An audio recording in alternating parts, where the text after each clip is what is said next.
ನದಿಗಳಲ್ಲಿ ಕೈಗೊಳ್ಳುವ ಪುಣ್ಯ ಸ್ನಾನಕ್ಕೆ ನಮ್ಮ ಪರಂಪರೆಯಲ್ಲಿ ವಿಶೇಷ ಮಹತ್ವವಿದೆ. ಇಂದು ಕೃಷ್ಣಾಂಗಾರಕ ಚತುರ್ದಶಿ. ಕರಾವಳಿ ಜಿಲ್ಲೆ ಉಡುಪಿಯ ಜೀವನದಿ ಸ್ವರ್ಣೆಯಲ್ಲಿ ಇಂದು ಪುಣ್ಯ ಸ್ನಾನ ಕೈಗೊಳ್ಳಲು ಸಾವಿರಾರು ಜನ ಬಂದಿದ್ರು. ಈ ಕುರಿತ ಒಂದು ಸ್ಪೆಷಲ್ ವರದಿ ಇಲ್ಲಿದೆ ನೋಡಿ.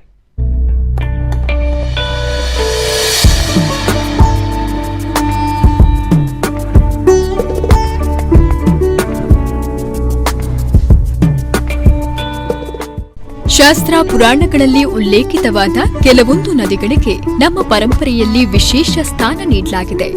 ಉಡುಪಿಗೆ ನೀರುಣಿಸುವ ಸ್ವರ್ಣ ನದಿಗೂ ಶಾಸ್ತ್ರಗಳಲ್ಲಿ ಮಹತ್ವ ಕಲ್ಪಿಸಲಾಗಿದೆ. ವೇದಾಚಲ ಪರ್ವತದಲ್ಲಿ ಹುಟ್ಟುವ ಈ ನದಿಯ ಬಗ್ಗೆ 4 ಶತಮಾನಗಳ ಹಿಂದೆ ವಾದಿರಾಜ ಗುರು ಸಾರ್ವಭೌಮರು ಉಲ್ಲೇಖಿಸಿದ್ರು. ಅವರು ಬರೆದ ತೀರ್ಥ ಪ್ರಬಂಧದಲ್ಲಿ ಸ್ವರ್ಣ ನದಿಯಲ್ಲಿ ಪುಣ್ಯ ಸ್ನಾನ ಕೈಗೊಳ್ಳುವ ಬಗ್ಗೆ ಬರೆಯಲಾಗಿದೆ. ಶತಶತಮಾನಗಳು ಕಳೆದರೂ ಜನರ ನಂಬಿಕೆ ಮಾತ್ರ ದೃಢವಾಗಿದೆ. ಇಂದು ಕೃಷ್ಣ ಅಂಗಾರಕ ಚತುರ್ದಶಿಯ ದಿನ.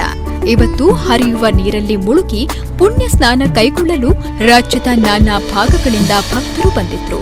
ಮಣಿಪಾಲ ಸಮೀಪ ಇರುವ ಶಿಂಭ್ರಾ ಕ್ಷೇತ್ರದಲ್ಲಿ ಅಷ್ಟಮಠದ ಯತಿಗಳು ಸೇರಿದಂತೆ ನಾಡಿನ ವಿವಿಧೆಡೆಗಳಿಂದ ಬಂದ ಭಕ್ತರು ಪುಣ್ಯ ಸ್ನಾನವನ್ನು ಕೈಗೊಂಡರು.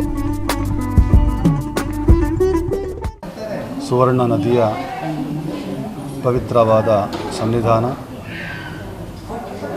ಶಿಂಭ್ರ ತೀರ್ಥ ಎಂದು ಕರೆಯುವ ಈ ತೀರ್ಥಕ್ಷೇತ್ರದಲ್ಲಿ ಅನೇಕ ಭಕ್ತರು ಇವತ್ತು ವಿಶೇಷವಾಗಿ ಸ್ನಾನವನ್ನು ಮಾಡುವ ಮೂಲಕ ಭಗವಂತನ ಅನುಗ್ರಹಕ್ಕೆ ಪಾತ್ರರಾಗ್ತಾ ಇದ್ದಾರೆ. ಅದರಲ್ಲೂ ಕೃಷ್ಣಾಂಗಾರಕ ಚತುರ್ದಶಿ ಅಂತ ಹೇಳಿ ಇವತ್ತಿನ ದಿನ ಅಂದರೆ ಇವತ್ತು ಮಂಗಳವಾರ, ಚತುರ್ದಶಿ ತಿಥಿ, ಕೃಷ್ಣ ಪಕ್ಷ.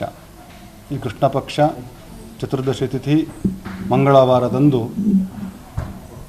ಈ ಮೂರೂ ಸೇರಿದಾಗ ಈ ತೀರ್ಥದಲ್ಲಿ ಸ್ನಾನ ಮಾಡಿದಾಗ ನಮ್ಮ ಸಮಸ್ತ ಪಾಪಗಳನ್ನು ಪರಿಹಾರ ಮಾಡ್ತದೆ ಈ ನದಿ ಸ್ನಾನ ಎಂಬುದನ್ನು ಶ್ರೀಮದ್ ವಾದಿರಾಜ ಗುರು ಸಾರ್ವಭೌಮರು ತಮ್ಮ ತೀರ್ಥ ಪ್ರಬಂಧದಲ್ಲಿ ಹೇಳಿದ್ದಾರೆ.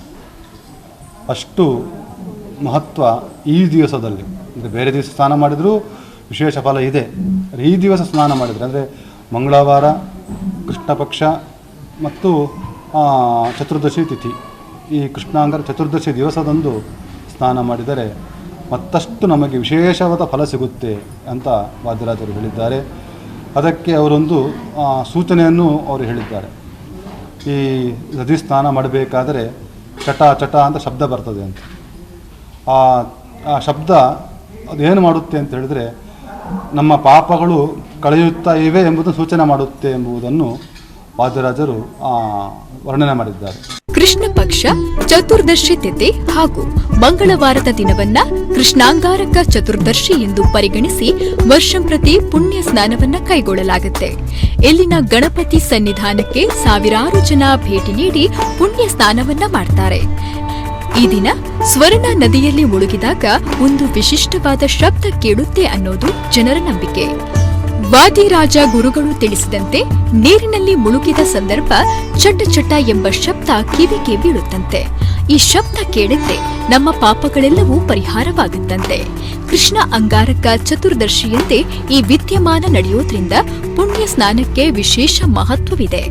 ಕರಾವಳಿ ಮಾತ್ರವಲ್ಲದೆ ಬೆಂಗಳೂರು, ರಾಯಚೂರು, ಬಳ್ಳಾರಿ ಮುಂತಾದ ಭಾಗಗಳಿಂದಲೂ ಜನ ಸ್ವರ್ಣ ನದಿಯಲ್ಲಿ ಪುಣ್ಯ ಸ್ನಾನ ಕೈಗೊಳ್ಳಲು ಬರ್ತಾರೆ.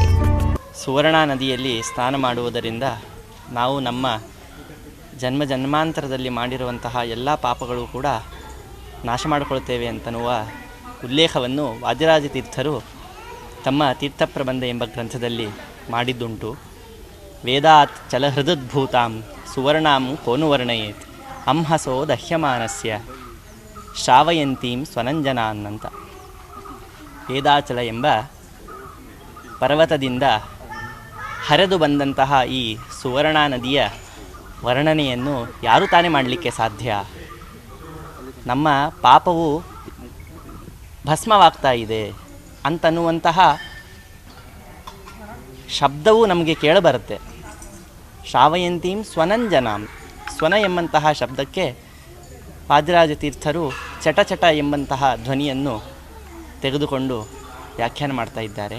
ಹಾಗಾಗಿ ಈ ಒಂದು ಧ್ವನಿ ಇವತ್ತಿನ ದಿವಸ ಮಾತ್ರ ನಾವು ಕೇಳಲಿಕ್ಕೆ ಸಾಧ್ಯ. ಕೃಷ್ಣ ಪಕ್ಷ ಆಗಿರಬೇಕು, ಭಾದ್ರಪದ ಮಾಸದಲ್ಲಿ ಕೃಷ್ಣ ಪಕ್ಷ ಆಗಿರಬೇಕು, ಚತುರ್ದಶಿ ಬಂದಿರಬೇಕು, ಹಾಗೂ ಭೌಮವಾಸರ ಇದು ಎಲ್ಲವೂ ಕೂಡ ಒಟ್ಟಾಗಿದ್ದರೆ ಮಾತ್ರ ಅದನ್ನು ಕೃಷ್ಣಾಂಗಾರಕ ಚತುರ್ದಶಿ ಎಂದು ಕರೆಯುತ್ತಾರೆ. ಭಾದ್ರಪದ ಮಾಸವೇ ಆಗಿರಬೇಕು ಅಂತಿಲ್ಲ, ಬೇರೆ ಮಾಸಗಳಲ್ಲಿಯೂ ಕೂಡ ಬರ್ತದೆ. ಆದರೆ ಇವತ್ತು ತುಂಬ ವಿಶೇಷವಾದಂತಹ ದಿನ.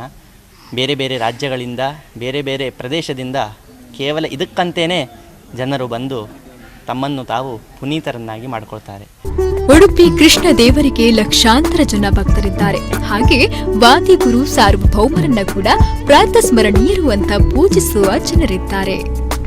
ಪ್ರಮುಖ ಸುವರ್ಣ ಕಟಪಾಡಿ ನವಕುಲ ನ್ಯೂಸ್.